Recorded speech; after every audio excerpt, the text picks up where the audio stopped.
அன்பு நண்பர்கள், அருமை தோழர்கள், நெக்ஸ்ட் ஜென் நேயர்கள் அனைவருக்கும் கோடான கோடி நமஸ்காரங்கள். நான் உங்கள் ஜோதிடர் டாக்டர் ஓம் சக்தி ராஜா. நம்ம இப்போ பார்க்க போகிறது ஆணி மாதத்தினுடைய பலாபலன்கள் பார்க்க போகிறோம்.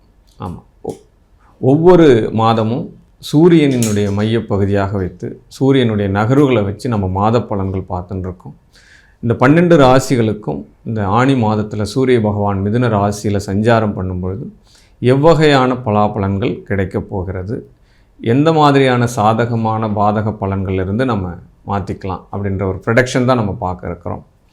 இந்த மாதத்தில் ரொம்ப இந்த ஆணி மாதம் என்பது விசேஷமான மாதங்கள். ஏன்னா உத்தராயண புண்ணிய காலங்களினுடைய கடைசி மாதமான இந்த ஆணி மாதம், அதுவும் பார்த்திங்கன்னா மாதங்களிலே மிகப்பெரிய ஒரு தலையான மாதமாக இந்த மாதத்தை குறிப்பிடுறாங்க. 32 நாட்கள் இந்த மாதத்தில் குறிப்பிடுறது. 15/6/2025 முதல் 16/7/2025 வரை இந்த ஆணி மாதத்தினுடைய ஆங்கில தேதியில் இருக்குது. ஞாயிற்றுக்கிழமை திருவோண நட்சத்திரம், தேய்பிறை சதுர்த்தியில் இந்த ஆணி மாதம் உதிக்கிறது அப்படின்றத எடுத்துக்கலாம். பட் இந்த கிரக நகர்வுகள் எப்படி இருக்குது அப்படின்னு பார்த்தோம்னா, திருக்கணித பஞ்சாங்கப்படி ஆணி மாதம் 8ஆம் தேதி புதன் பகவான் மிதுனத்திலிருந்து கடகத்துக்கும், ஆணி மாதம் 15ஆம் தேதி சுக்கிர பகவான் மேஷத்திலிருந்து ரிஷபத்துக்கும் பயிற்சி ஆகிறாங்க. பட் இந்த மாதத்தில் மிகப்பெரிய ஒரு யோகம் என்னமா வேலை செய்யுது அப்படின்னா, திரிகிரகி யோகம் அப்படின்ற ஒரு யோகம் இந்த மாதத்தில் வேலை செய்யுது. ஏன்னா சூரிய பகவான், குரு பகவான், புதன் பகவான் இந்த 3 கிரகங்களும் சேர்ந்து மிதுன ராசியில் சேர்க்கை பெறதுனால இந்த யோகம் திரிகிரகி யோகம் அப்படின்னு சொல்லப்படக்கூடிய ஒரு மகா யோகமாக வேலை செய்யுது. இந்த யோகம் பார்த்தோம் அப்படின்னா மேஷ ராசி, மிதுன ராசி, சிம்ம ராசி, விருச்சிக ராசி, தனுசு ராசி இந்த 5 ராசிகளுக்கும் இந்த ஆணி மாதம் மிகப்பெரிய ஒரு யோகத்தை கொடுக்க போகிறது. மிகப்பெரிய சந்தோஷத்தை கொடுக்கிறது, வருமானத்தை அதிகரிக்கிறது, பல நன்மைகளை செய்யக்கூடிய ஒரு மாதமாக இந்த ஆணி மாதம் இருக்கிறது. இந்த ஆணி மாதத்தில் வரக்கூடிய இந்த உத்திரம் நட்சத்திரத்தில் சிவாலயங்கள் நீங்கள் போயிட்டு பூஜை பண்ணுறீங்க அப்படின்னா மிகப்பெரிய ஒரு பாவங்களிலிருந்து நீங்கள் விடுபட்டு யோகங்கள் கிடைக்கிறதா ஜோதிட சாஸ்திரம் சொல்லுகிறது. கேட்டை நட்சத்திரத்தில் போயிட்டு ஸ்ரீரங்கத்தை வழிபடுறீங்க அப்படின்னா, அந்த திருமஞ்சனத்தில் கலந்துடுறீங்க அப்படின்னா பல செல்வங்களுக்கு யோகாதிபதியாக நீங்கள் மாறக்கூடிய விஷயமும், அதுவும் இல்லாமல் ஆணி பௌர்ணமி மிகப்பெரிய ஒரு யோகமாகவும், இந்த திருச்சி உறையூரில் அந்த மாம்பழம் வச்சு படைக்கிறாங்க அந்த வெக்காளி அம்மனுக்கு, அதை போயிட்டு சம்பூர்ணம் பண்ணுங்கள். திருச்சியிலே மலைக்கோட்டையில் தாயுமான சுவாமிகளுக்கு வாழைத்தார் கொடுத்து இந்த பௌர்ணமியில் சமர்ப்பித்து யோகமாக நீங்கள் மாறுவதற்குண்டான சூழ்நிலைகள்லாம் இந்த மாதத்தில் நீங்கள் எடுத்துக்கலாம். மேலும் பல யோகங்களை பற்றி 12 ராசிக்கு நம்ம படிப்படியாக பார்த்து தெரிஞ்சுக்கலாம். ஆற்றல் மிகுந்த கன்னி ராசி நேயர்களே, எப்பயுமே கன்னி ராசி நேயர்கள் எல்லாமே ஒரு நிறுவனத்தில் சூப்ரெசிங் பவர் அப்படின்னு சொல்கிறவங்க இந்த கன்னி ராசியாக ஒருத்தவங்க இருந்துட்டாங்க அப்படின்னா அத்தனை பேரையும் கைட்னஸ் பண்ணுறோம். ஏன்னா அந்த கன்னி ராசிக்கு உண்டான மகத்துவம் அதுதான். இந்த கன்னி ராசியில் ஒரு வைத்தியர் இருக்கார் அப்படின்னா அவர் கைராசி வைத்தியராக மாறிடுவார். ஆமாம், ஒரு நிதி நிறுவனத்தில் ஒரு கன்னிராசி நேயர்கள் இருக்கிறாங்க, அவர் ஆடிட்டிங்கில் ஒரு கன்னிராசி நேயர்கள் இருக்கிறாங்க அப்படின்னா அந்த பணம் சார்ந்த விஷயங்கள், கணக்கு வழக்கு சார்ந்த விஷயங்கள் எல்லாமே அப்படியே அப்படியே இன்ச் பை இன்ச்சாக சிங்கிள் டிப்ஸில் அதை கையாளக்கூடிய ஒரு நபராக அந்த கன்னிராசி நேயர்கள் இருப்பார். இது அந்த ராசிக்கு உண்டான ஒரு தத்துவம், ராசிக்கே உரிய ஒரு ஞானம். அதுதான் அந்த கன்னிராசி அவ்வளவு ஷார்ப் மைண்டாக இருக்கக்கூடிய அந்த ராசிக்கு இந்த மாதம் பயணங்கள் வெற்றி அடைய போகிறது. அப்போ தொலைதூர பயணத்தால் ஒரு நல்ல காரியம் நடக்கப் போகிறது அப்படின்னு சொல்லலாம். ஏற்கனவே பிஸ்னஸ் பண்ணிட்டு இருக்கேன் சார், அப்போ எல்லாமே அந்நிய மொழி பிஸ்னஸ் தான், வெளியிலேருந்து ஏற்றுமதி இறக்குமதி இந்த பிஸ்னஸ் பண்ணிட்டு இருக்கேன் சார், எனக்கு வெற்றி கிடைக்கணும் அப்படின்னா கண்டிப்பாக இந்த மாதம் உங்களுக்கு கிடைக்கும். ஏற்கனவே சாஃப்ட்வேர் துறையில் இருக்கேன் சார், ஐடி துறையில் இருக்கேன், பட் இந்த லேப்டாப் பிஸ்னஸ் பண்ணுறேன், இந்த மொபைல் ஸ்டவ் வச்சுருக்கேன், இந்த விஷயங்கள் எல்லாமே இந்த மாதம் உங்களுக்கு ஏறுமுகமாக இருக்கும் அப்படின்ற ஒரு விஷயத்தை கொடுக்கலாம். பன்னாட்டு நிறுவனங்களால் யோகம் சார், கண்டிப்பாக இருக்குது. ஷேர் மார்க்கெட் யோகம் சார். என்ன சார் இந்தமாதிரி சொல்லிட்டீங்க, நீங்கள் சொல்கிறத வச்சு நான் இன்வெஸ்ட் பண்ணலாமா? தைரியமாக இன்வெஸ்ட் பண்ணலாம். உங்கள் சுய ஜாதகத்தையும் ஒரு முறை ரீசெக் பண்ணிக்கிறது நல்லது. அதே நேரத்தில் சகோதரனால் ஒரு வெற்றி உண்டு, இளைய சகோதரனால் மிகப்பெரிய ஒரு யோகம்.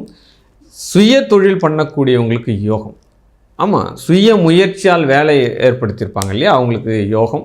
அதே நேரத்தில் சிறு குறு தொழில்கள் பண்ணுறவங்களுக்கு எல்லாமே இந்த மாதத்துக்கு மிகப்பெரிய ஒரு வெற்றிகள், வருமானங்கள், கூடுதலாக பிஸ்னஸ் பண்ணுறவங்க சப்போர்ட் பண்ணுறது. அப்போ மானியம் சார்ந்த கடன்கள், இந்த கடனில் என்ன பண்ணோம்னா அரசாங்க கடன் இருக்குது, தனியார் கடன் இருக்குது, அத்தியாவசிய கடன் இருக்குது, தேவை இருக்குது இல்லையா? அப்போ மானியம் சார்ந்த கடன் உங்களுக்கு வருவதற்குண்டான வாய்ப்புகள் இந்த மாதத்தில் கிடைக்குது. அரசு சார்ந்த கடன்கள் அதில் வந்து ஒரு அனுகூலம் கிடைக்கும். அப்போ ரேட் ஆஃப் இன்ட்ரெஸ்ட் வந்து கம்மியாக கிடைக்கிறதுக்குண்டான சூழ்நிலை எல்லாமே இந்த கன்னி ராசிக்கு கிடைக்க போகிறது. வண்டி வாகனங்களால் யோகம். ஒரு ஃப்ரெஷ்ஷாக வண்டி வாங்கணும்னா இந்த மாதத்தை நீங்கள் தேர்ந்தெடுத்துக்கலாம். புது வாகனம் வாங்கலாம், புது வீடு வாங்கலாம். அப்போ தாயாரினுடைய சூழ்நிலைகள், தாயாரினுடைய உறவுகள், தாய் வழியில் சந்தோஷமான விஷயங்கள், தாய் வழியில் நல்ல காரியம் நடக்கிறது, சுபகாரியங்கள் நடக்கிறது, இந்த விஷயங்கள் எல்லாமே உங்களுக்கு வெற்றி. அதே நேரத்தில் விவசாயத்துறையில் வந்து கால்நடை வாங்குகிறாங்க. ஆமாம், அதெல்லாம் பார்ப்பாங்க. நான் மாடு வாங்கலாமா, பசுமாடு வாங்கலாமா, ஆடு வாங்கலாமா, இந்த மாதிரி அவங்க வந்து வளர்ப்பு பிராணிகள் பண்ணை வைக்கிறதுக்கு உண்டான சூழ்நிலைகள்லாம் இருக்குது இல்லையா? அந்த மாதிரி விவசாயத்துறையில் கால்நடைகள் வாங்குவதற்கு உண்டான வாழ்க்கைகள், டிராக்டர் வாங்கலாமா, இந்த மாதிரி விஷயங்கள் எல்லாமே இந்த மாதத்தில் உங்களுக்கு வெற்றி அடைவதற்கு உண்டான சூழ்நிலைகள் கிடைக்க போகிறது. கலத்திரத்தினால் யோகம் சார், இதுதான் சார் மெயின் ரீசன். ஒரு வாழ்க்கை டேர்னிங் பாயிண்ட், ஜங்ஷன் அப்படின்னு சொல்லக்கூடிய விஷயம் என்ன அப்படின்னா, இந்த மனிதனுக்கு திருமணம், இந்த ஒரு பாயிண்ட் மட்டும் வாழ்க்கையில் சரியாக நடந்துச்சு அப்படின்னா கணவன் மனைவி அந்த இரு பாலரும் ஒற்றுமையாக செயல்பட்டு வாழ்க்கையினுடைய முன்னேற்றத்துக்கு அடித்தளம் வைக்கக்கூடிய பகுதி தான் திருமணம். அந்த திருமணம் பந்தம் அந்த ஆண் பெண் சரியாக அமைந்து விட்டால் அவனுடைய வாழ்க்கை சொர்க்கம். அந்த ஜங்ஷன் வந்து சரியாக அமையவில்லை என்றால் அந்த புள்ளி அவனுக்கு நரகமாக மாறுகிறது. இதுதான் ஜோதிடத்தில் இருக்கக்கூடிய மிகப்பெரிய ஒரு விதி. இந்த விதியை தெரிஞ்சிக்கிறதுக்கு தான் நாம் படாத பாடுபடுறோம். இதை புரிஞ்சிக்கவே முடியாது. நான் 10 ஜோதிடரை பார்த்துட்டேன், நான் பார்க்காத ஜோதிடர் இல்லை, இந்த இவர் வந்து 10 பொருத்தம் சரியாக இருக்குது, இவர் வந்து 7 பொருத்தம் சரியாக இருக்குது, இதெல்லாம் சொல்லி கொடுத்துட்டாங்க. ஆனால் என்னுடைய பெண்ணுடைய வாழ்க்கை டைவர்ஸில் முடிஞ்சிச்சு. அப்போ என்னுடைய கலத்திரத்துக்கு சரியான ஒரு மேட்ச் ஃபார் ஈச் எதிராக இல்லை. எவ்வளோ கதறல்கள், எவ்வளோ அழுகைகள், என்னுடைய வாழ்க்கையே போச்சு. அப்போ கல்யாணம் பண்ணி ஒரு 5 வருஷம் சரியாக இருந்து ஒரு 6ஆவது வருஷத்துக்கு மேலே ஒற்றுமை இல்லை, கருத்து வேறுபாடுகள் வருது, ஆக்சிடெண்ட் ஆகுது, விபத்துகள் நடக்குது, விதவையாகிறது, அப்போ விட்டுட்டு ஓடி போகிறது, இன்னொரு பெண்ணோடு தொடர்பு வச்சுக்கிறது, இதெல்லாம் எப்படி சார் நடக்குது? இதெல்லாம் தெரிஞ்சு புரிஞ்சு நம்ம பார்க்கணுன்னா எவ்வளவு தத்துவங்கள் அதில் அடங்கி இருக்கணும், எவ்வளவு ஞானங்கள் நமக்கு வேணும்.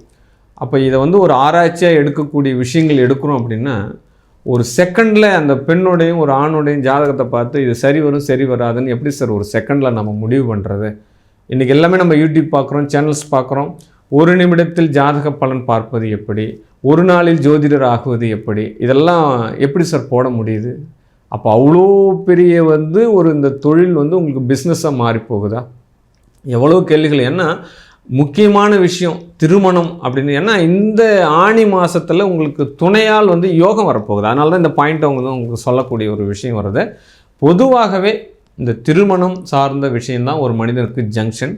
இந்த ஆணி மாதத்தில் உங்களுக்கு திருமணத்தால் யோகம், வரக்கூடிய மனைவி கை காட்டுறது, மனைவிக்குடைய கணவன் வந்து உங்களுக்கு யாருன்னு தெரியறது, கலத்திரத்தால் யோகம், மனைவியால் யோகம், இந்த 2 விஷயமே இந்த மாதம். நண்பனால் யோகம், பார்ட்னரால் யோகம், பண்ணக்கூடிய பிஸ்னஸில் நிறைய வாடிக்கையாளர் வர்றது. அப்போ ஏறுமுகமாக இருக்க போகிறது. எப்பயுமே 3-7 செயல்படுறது ஒரு மனிதனுக்கு அப்படின்னா அவன் வெற்றியாளன் அப்படின்னு சொல்லப்படுது. அப்போ இந்த மாதம் உங்களுக்கு 3ஆம் பாகம் 7ஆம் பாகம் அனுக்கிரகம் கிடைக்கிறது. அப்போ வெற்றி கிடைக்க போகுது. நீங்கள் செய்யக்கூடிய அத்தனை விஷயங்களும் ஏறுமுகமாக கிடைக்க போகிறது. உங்கள் வேலையாட்கள் கிடைப்பாங்க. ஏன்னா ரொம்ப நாளாக பிஸ்னஸ் பண்ணுறேன், வேலையாளே வரமாட்டேறான் அப்படின்னா கண்டிப்பாக கிடைப்பாங்க.